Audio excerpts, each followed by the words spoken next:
My phone vibrates against my desk, the screen flashing with a series of fraud alerts from my platinum card. $35,000. My coffee mug slips from my fingers, shattering against the polished surface of my desk. Hot liquid seeps into the project files I'd just finished, 3 weeks of work ruined in an instant. No, no, no, I whisper, frantically dabbing at the spreading stain with a handful of tissues. But it's useless. Just like the birthday I'm spending alone at my design firm in downtown Denver, working late again because deadlines wait for no one, not even 29-year-old women whose families have forgotten what day it is. I abandon the soggy mess and stare at my phone. The charges are from Snowmass Lodge in Aspen, of those places where a bottle of water costs more than an entire meal anywhere else. The same resort where my sister June mentioned she'd be networking this weekend. My hands shake as I dial my parents' number. Mom answers on the 4th ring, her voice casual, as if we'd spoken just yesterday instead of a week ago when I'd transferred another $3,000 into their account. Lydia, honey, is something wrong? It's awfully late. There's $35,000 in charges on my platinum card from Snowmass Lodge. My voice sounds strange, hollow. Did someone steal my card? A pause. Then Dad's voice joins in. They've put me on speaker. Now, Lydia, don't get worked up. June needed a little treat. She's been working so hard looking for the right opportunity. The room tilts sideways. You gave June my credit card? Just as a small treat, Mom repeats, her voice soothing in that way that's always made me doubt my own reactions. She's networking with some very important people. 18 months ago, I moved my design workspace into my childhood bedroom. Dad's business had collapsed under a mountain of debt, and the family home, the one with the hand-carved banister and the kitchen where Mom taught me to bake snickerdoodles, was weeks away from foreclosure. I'd stepped in, became the mortgage guarantor, moved back home to save on rent. It's temporary, Dad had promised, his hand on my shoulder, just until I get back on my feet. Temporary stretched into permanent. My 70-hour work weeks covered the $12,500 monthly expenses, while my parents praised June's aggressive job hunting. Sunday dinners became my responsibility too, cooking through exhaustion while June scrolled through her phone, occasionally showing Mom pictures of places she'd like to vacation someday. Last month, I confronted Mom about the empty pantry. I gave you $4,000 for groceries 3 weeks ago, I said, staring at the bare shelves. Mom didn't look up from her magazine. Prices are up, dear. Your sister needs proper nutrition for job interviews. My hands had stopped trembling then, just as they stopped trembling now. A strange calm settles over me as I pull up my banking statements. There's $3,800 in charges at Whole Foods and Bristol Farms this month alone. I say, my voice steady. What exactly is June eating? Dad clears his throat. Now, Lydia, you know women are better with the shopping.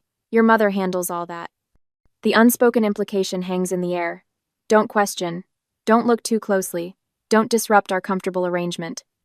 But I'm the mortgage guarantor. If my credit is ruined, we all lose the house. I look down at the banking app still open on my phone, scrolling through transaction after transaction. Something catches my eye, a charge at Nordstrom that matches a designer handbag I've seen somewhere before. Then I remember, June posted a photo on Instagram last week. Treating myself, the caption read. I'd assumed it was a knockoff. Across the room, Mom shifts in her chair, and I glimpse the edge of a familiar-looking bag partially hidden behind her seat. The same pale pink leather, the same gold hardware. Lydia? Are you still there? Dad's voice breaks through my thoughts. I need to go, I say quietly. My desk is covered in coffee and I have a presentation tomorrow. I hang up before they can respond, before they can offer the excuses I know by heart. The fraud alerts continue to light up my phone, each one a betrayal from the people who should have protected me. And for the first time in 18 months, I wonder if it's time to stop protecting them. Next morning, the beep of my voicemail echoes through the empty kitchen.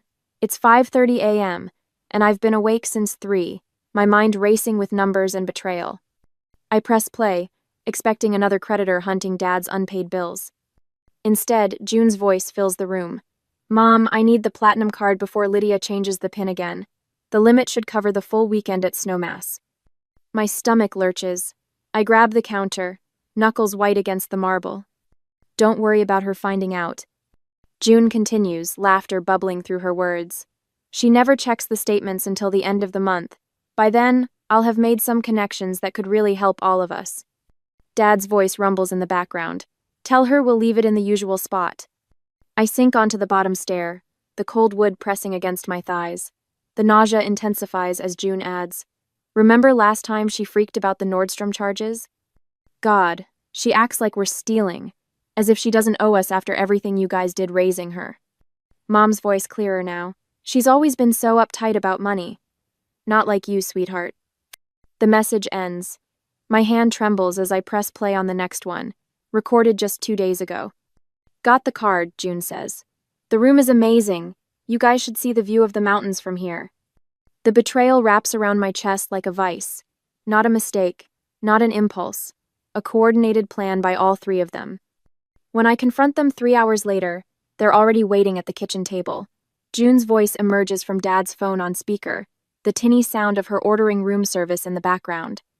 Just some fresh berries, the avocado toast with the poached eggs, and a mimosa, she tells someone before addressing us. Lydia, you're overreacting. It's family money. I remain standing while they lounge in their chairs. Mom sips her coffee, avoiding my eyes. Tell her, Dad. June prompts through the speaker. Dad clears his throat. Look, Lydia, we're in a bit of a situation. Our cards are maxed out too. There was no other option. No other option? The words escape through clenched teeth. Well, there's also the tax lien.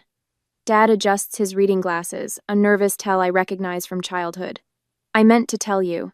The IRS filed it last month. That's why I needed the extra $4,000. Mom reaches for my hand. I pull away. And I've been giving June a little of the grocery money each week, she admits, her voice soft. She needed professional clothes for interviews. June sighs through the speaker. It's family money anyway. Don't be so uptight. Dad waves his hand dismissively. You'll make more next month. You always do. The realization hits me with stunning clarity. I haven't been a daughter to them for 18 months. I've been an ATM. My job requires a credit check every 6 months. I say, my voice steadier than I feel. If my score drops because of this debt, I could lose my security clearance. I could lose everything. You're being dramatic, June says. I hear ice clinking in a glass. The interest alone on $35,000 would wipe out my emergency fund. I continue. Did any of you think about that? Mom studies her coffee cup. We assumed you'd just pay it off. And if I don't? June's tone sharpens. Then I'll come to your precious design firm and tell everyone how you abandoned your family. How would that look to your fancy clients? June, Dad warns, but there's no real reprimand in his voice. If we lose the house, it would be on you, Mom adds quietly, after everything we've done for you. I walk to Dad's office without responding. The filing cabinet in the corner contains every important family document, organized by my father back when he ran a legitimate business. I find what I'm looking for in the third drawer. The deed to the house, transferred to my name 18 months ago when Dad faced the tax lien, a fact they've apparently forgotten. As I hold the deed papers in my hands that night, I wonder if I should confront them immediately with this leverage, or develop a more comprehensive plan. Immediate confrontation might stop the bleeding, but patience might allow me to secure my future once and for all. What would you do when the family that should protect you becomes the threat you need protection from? June returns from Aspen with a tan that cost more than my first car. She tosses her designer luggage in the foyer and announces she's hosting a homecoming dinner tonight. I already picked up groceries, she says, waving my credit card statement in my face like a trophy. The least you can do is show up on time. I stand in the kitchen doorway that evening, watching my parents fawn over June's overcooked pasta and watery sauce. The table groans under bottles of wine that match the ones I'd bookmarked for a client project, bottles I can't afford for myself but apparently fund for my sister's dinner parties. My stomach growls. I haven't eaten since yesterday. The grocery money I transferred to the family account last week disappeared into whatever feast June is presenting tonight. Each bite they take feels like another dollar being sucked from my account. Lydia, honey, sit down, Mom says, not looking up from her heaping plate. June has exciting news. June straightens, tossing her hair back. Remember those investors I met in Aspen? They love my business concept. I just need startup capital. 50,000 should do it.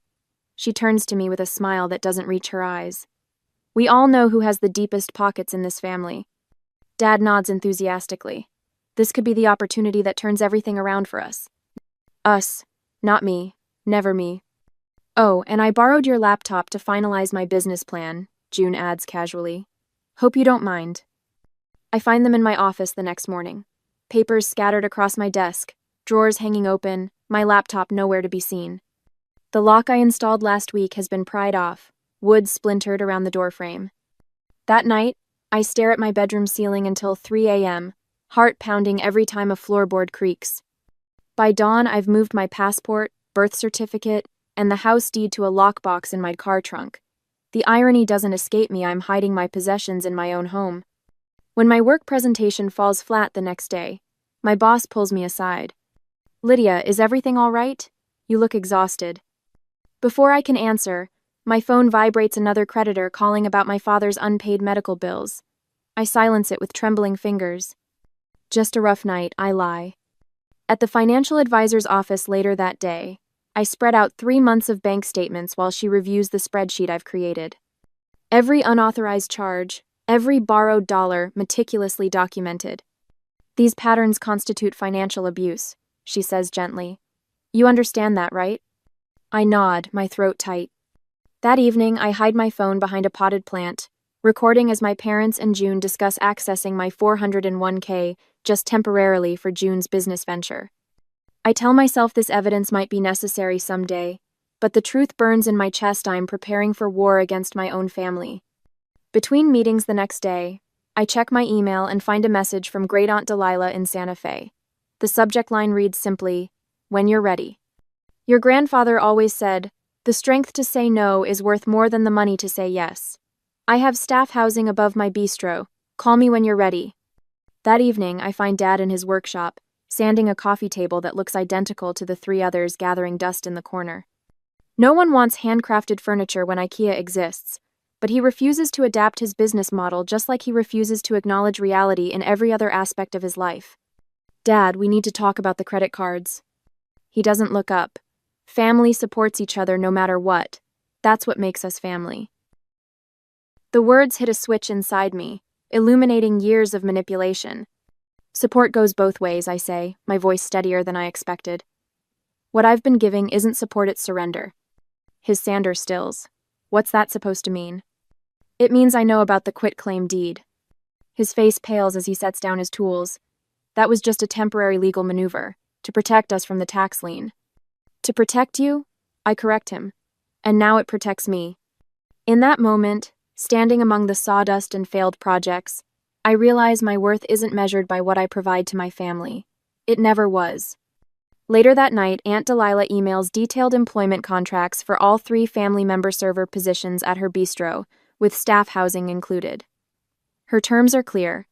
Actual work for actual pay. No handouts. They'll resist structure and accountability, she writes. But that's exactly what they need. Her follow-up call comes as I'm researching the housing market in our neighborhood. They broke your trust, she says when I express doubts about my plan. You don't owe them a warning. The next morning, I book 3 one-way tickets to Santa Fe using June's dormant credit card, the one she forgot she had when claiming poverty. The real estate developer who's been eyeing our property for years answers on the first ring. Still interested in the Churchill Heights location, I ask? Absolutely. All cash offer, as discussed. 3 days later, I stand in the driveway watching my family pile into Dad's car for what they think is a bonding weekend at a mountain resort, me birthday gift to them. The house keys feel heavy in my palm, the signed listing agreement tucked in my pocket. As their taillights disappear around the corner, I take out my phone and call the realtor. They're gone, bring the sign.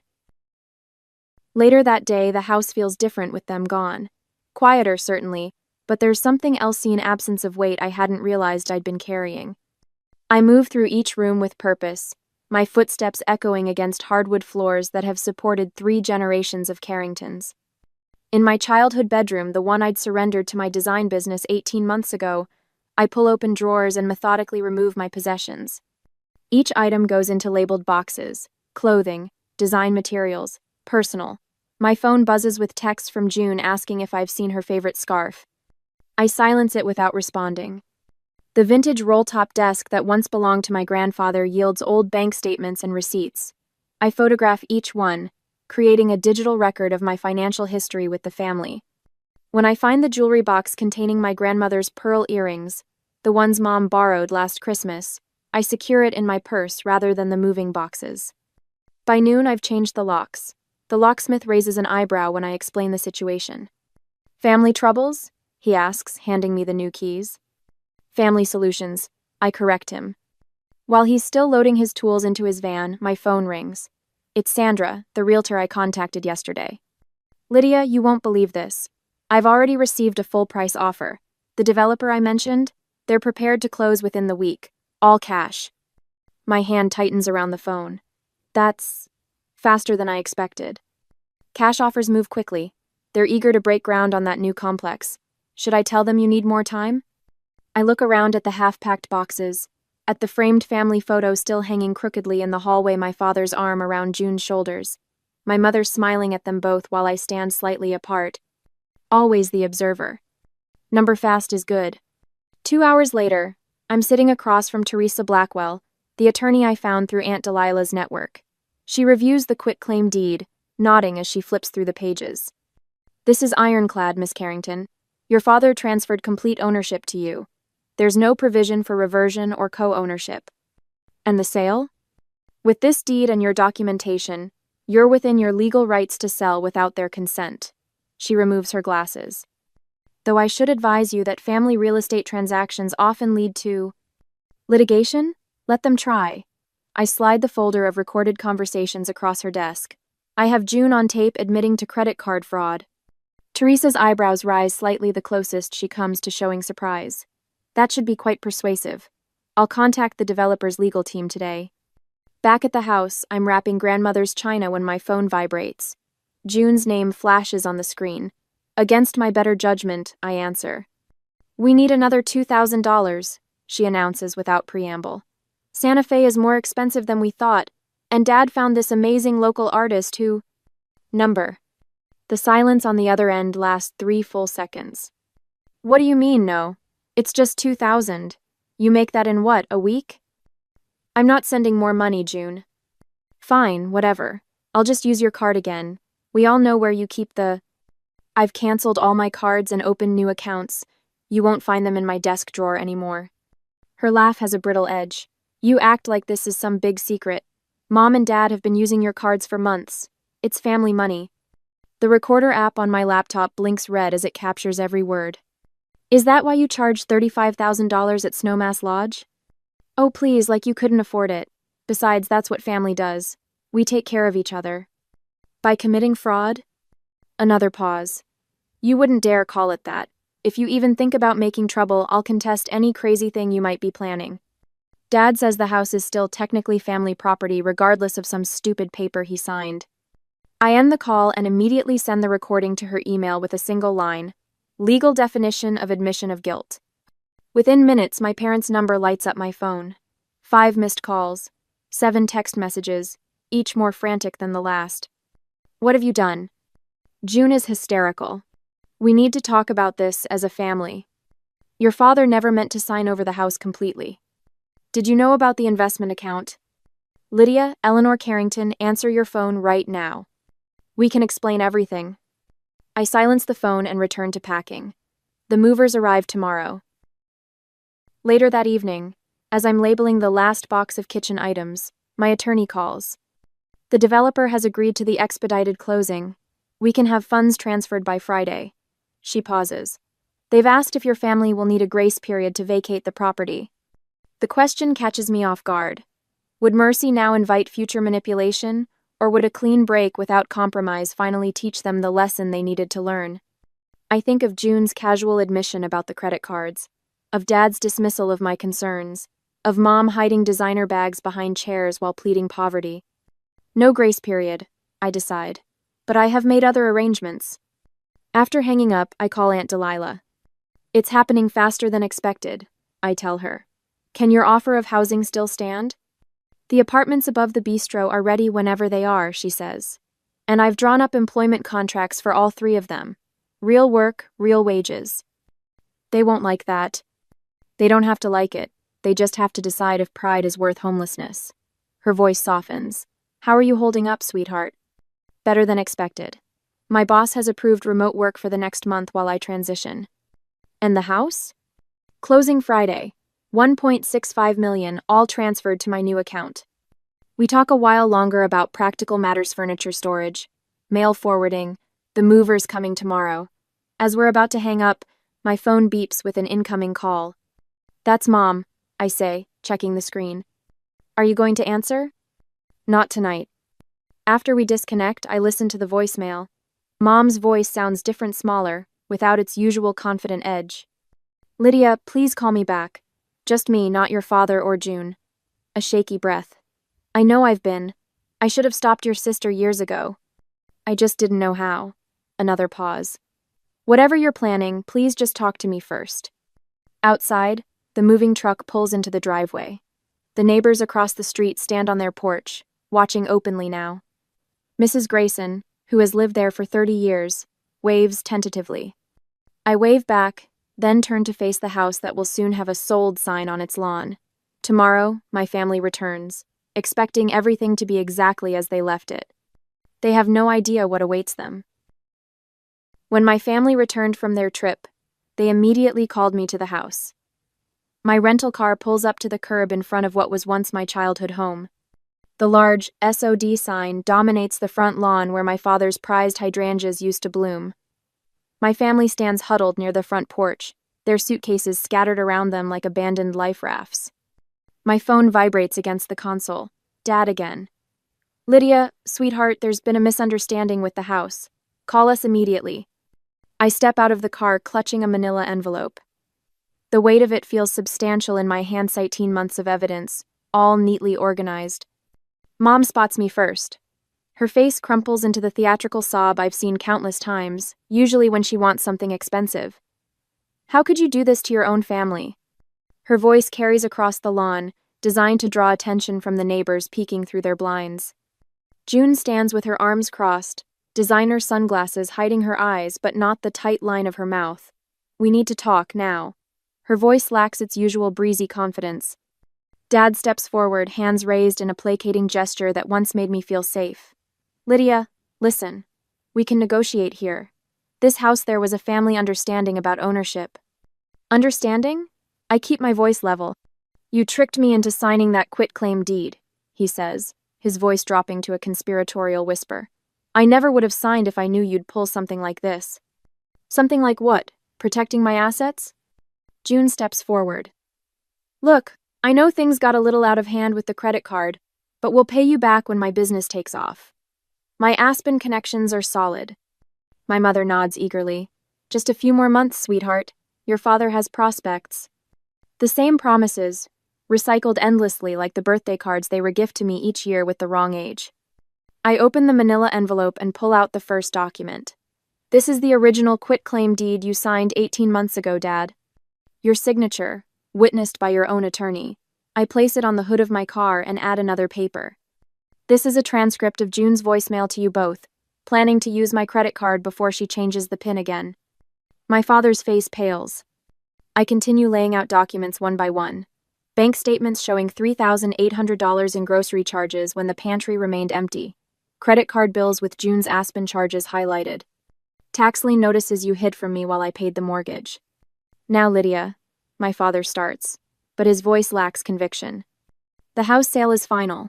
The proceeds have covered your tax lien, my maxed out credit cards, and 18 months of supporting 3 adults. I pull out 3 plane tickets. Aunt Delilah has housing and jobs waiting for you in Santa Fe. Here are your tickets for tomorrow morning. June snatches the ticket from my hand, then freezes as she examines it. This was charged to my credit card. You had no right. The same right you had to use mine. I reply. The difference is, I recorded you admitting to fraud, which means you can either accept these tickets or explain to the police why you stole $35,000. From my briefcase, I withdraw 3 identical folders and hand one to each family member. These are invoices detailing everything I've paid for since moving back home. Mom flips through the pages, her face flushing darker with each turn. We're your parents. You can't charge us for raising you. This starts 18 months ago, when I became the parent. I say, my voice carrying across the lawn. Before that is free. Neighbors have abandoned all pretense of not watching. Mrs. Henderson waters the same patch of grass she's been standing by for 10 minutes. Rent at market rate for the master bedroom you took over while I slept in my childhood twin bed. I continue. Groceries, utilities, property taxes, car insurance for vehicles I don't drive, clothing allowances, June's spa days. June tries to walk away, her heels stabbing into the soft grass. I wouldn't leave if I were you, I call after her. The credit card debt is legally in your name now.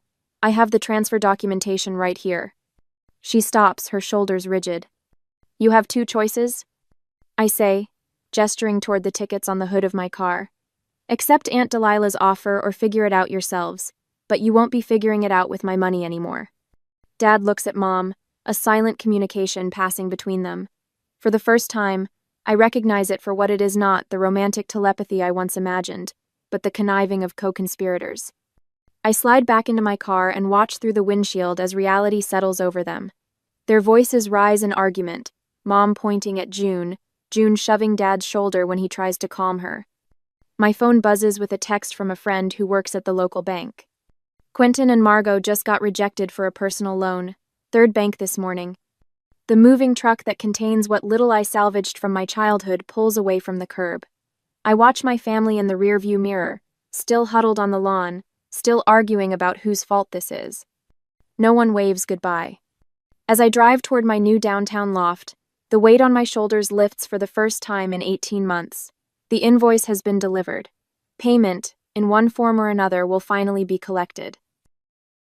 A year later, morning sunlight streams through the floor-to-ceiling windows of my downtown Denver loft, casting golden rectangles across the polished concrete floor. 6 team members sit around my conference table, nodding as I walk them through the presentation for our biggest client. The interactive elements need to be intuitive enough for their older demographic.